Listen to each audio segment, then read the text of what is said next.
سردار مسعود صاحب آپ سے آغاز کروں گا. ٹرمپ صاحب کے 2-3 دن کب پورے ہوں گے؟ ہم تو اب تھک گئے ہیں جی روز ان کے دعوے سن کے. دیکھیے اس وقت جو مذاکرات ہیں مشکل ترین مرحلے میں داخل ہو چکے ہیں، اور اس وقت جب آپ ان میں بات کر رہے ہیں تو قطر کا ایک وفد تہران میں موجود ہے. آپ کو پتہ ہے کہ پہلے جو ہے ہمارے وزیر داخلہ وہاں گئے تھے فیلڈ مارشل عاصم منیر صاحب کو، اور وزیر اعظم کا ایک پیغام لے کے. تو سفارتکاری بھی متوازی طور پر متحرک ہے، اور آپ دیکھ رہے ہیں کہ آبدہ ہرموز کے ارد گرد اور خاص طور سے خلیج فارس کے طول و عرض میں جنگ جاری ہوتی ہے یا بھڑک اٹھتی ہے، یعنی ایک قسم کا فلیئر اپ ہو جاتا ہے. تو یہ چیزیں چل رہی ہیں. جو صدر ٹرمپ ہے وہ چاہتے ہیں کہ جلد از جلد معاہدہ ہو جائے. انہیں کچھ پریشر ہے اسرائیل کی طرف سے، اور دوسرا جو ہے میگا کنسٹیٹوئنسی کی طرف سے، خاص طور سے جو میگا ریپبلکنس ہیں، کیونکہ ان کی طرف سے بڑا بیک کلیش آیا تھا جب انہوں نے خوشی کا اظہار کیا تھا کہ ایک بہت ہی معقول دستاویز ان کے ہاتھ آئی ہے ایران کی طرف سے، اور وہ اسے قبول کرنے والے تھے.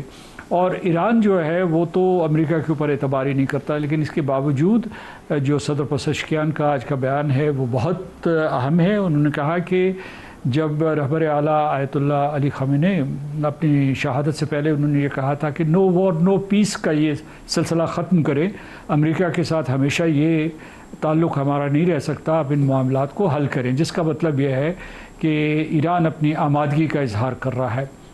جو تیسرا بڑا مسئلہ ہے، جو مذاکرات کا عمل کسی منطقی نتیجے پر نہیں پہنچ رہا یا فیصلہ کن مرحلے میں داخل نہیں ہو رہا، تو اس کی بنیادی وجہ اسرائیل کی کارروائی ہے، جو کہ لبنان میں، غزہ میں اور مقبوضہ فلسطین میں، آج بھی مقبوضہ فلسطین میں اس نے 19 نئی غیر قانونی سیٹلمنٹس کا اعلان کیا ہے، اور وہاں تقریباً 7 لاکھ کے قریب جو ہے اسرائیلی غیر قانونی طور پر آباد ہیں.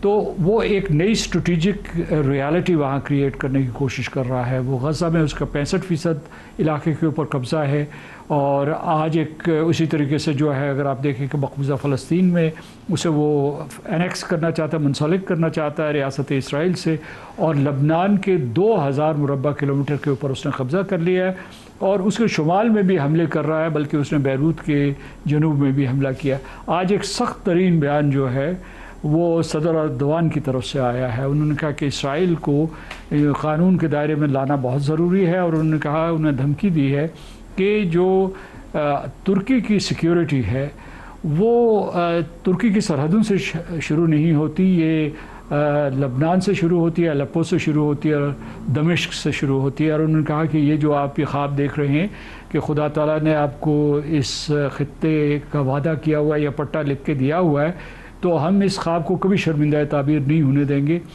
اور اس کا مطلب یہ ہے کہ ایک نیا ایکٹر. سردار مسعود صاحب، ایک خبر چلنا شروع ہوئی تھی کہ قطر سے اور یو اے ای سے وہ جو ان کے فروزن ایسٹس ہیں ایران کے، پارشلی امریکہ دوسری طرف دیکھے گا، اور کچھ پیسے اس میں سے شاید ایران کو ریلیز ہو جائیں گے ایز اے فرسٹ اسٹیپ یا as a C B M, اور باقی چیزوں کے اوپر پھر ایران آگے بڑھے گا اور ابتدائی طور پر ایک ایم او یو پہ سائن کر لیں گے. یہ پچھلے 3-4-5 روز سے یہ بات یہاں اٹک گئی ہے، اس سے ایک سٹیپ آگے نہیں بڑھی. آگے بڑھنے کا امکان ہے یا ابھی اور تناؤ باقی ہے؟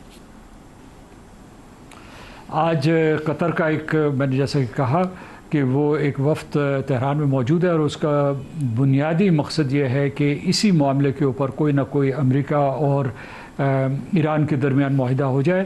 یہاں تہران جانے سے پہلے یہ لوگ واشنگٹن گئے تھے، وہاں بھی انہوں نے مشاورت کی ہے.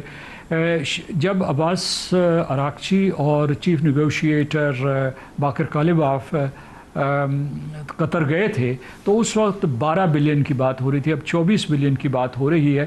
لیکن صدر ٹرمپ جو ہے وہ مکر گئے تھے. انہوں نے کہا کہ جناب میں تو کارکردگی دیکھوں گا، اس کے بعد یہ رقوم واگزار کروں گا. لیکن میرا خیال ہے کہ یہاں بات اٹک گئی تھی. ایران نے اصرار کیا کہ اگر آپ اپنا ہرموز کو کھولنا چاہتے ہیں تو اس کے ساتھ ساتھ 2 چیزیں کرنی ہوں گی. ایک جو آپ کا بحری محاصرہ ہے یا جو نیول بلاکیڈ ہے اسے ختم کرنا ہوگا، اور دوسرے جو ہے یہ جو منجمد اثاثے ہمارے ان کو ریلیز کرنا ہوگا. ابھی 24 بلین کی بات ہو رہی ہے. اب اس میں جو آپ نے جیسے اشارہ فرمایا ہے کہ جناب وہ یکمشت یہ رقم ادا کر دیں گے یا بالاقساط دیں گے.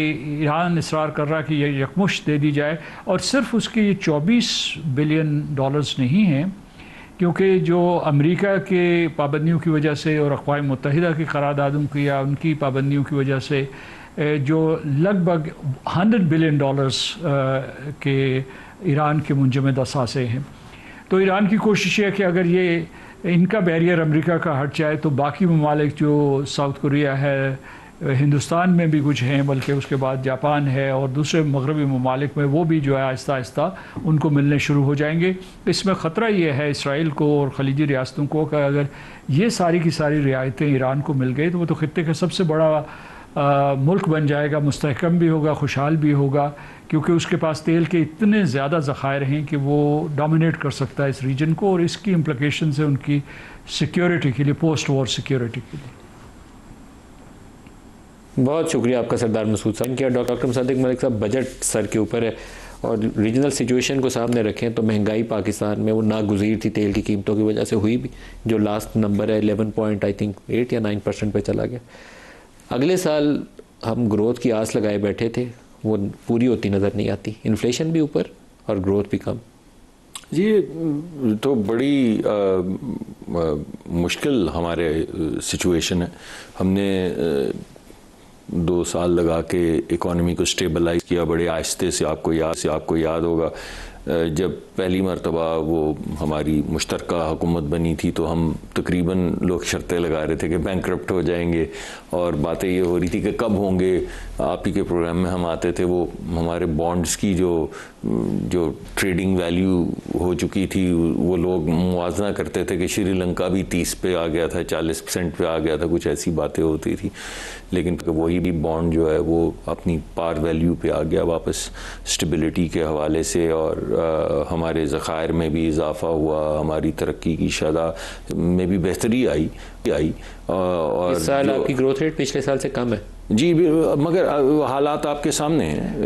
3.7% آپ کی گروتھ ہے. جی پاپولیشن گروتھ بھی 2.5% پہ ہے. جی دیکھیے میں آپ اس بات کو ڈسپیوٹ نہیں کر رہا ہوں, لیکن اگر آپ موازنہ کریں دیگر ممالک سے جہاں پہ انریسٹ ہوئے ہیں, جہاں پہ تیل کی لائنیں لگیں, جہاں پہ لوگ مرے ہیں, جان سے گئے ہیں, جہاں پہ سر سری لنکا کا اس علاقے میں سب سے زیادہ لٹریسی ریٹ ہے. جی وہاں تیل شیل کے کرائسس آئے, لیکن اس نے اپنی قوم کو پڑھایا ہوا ہے ان لوگوں نے.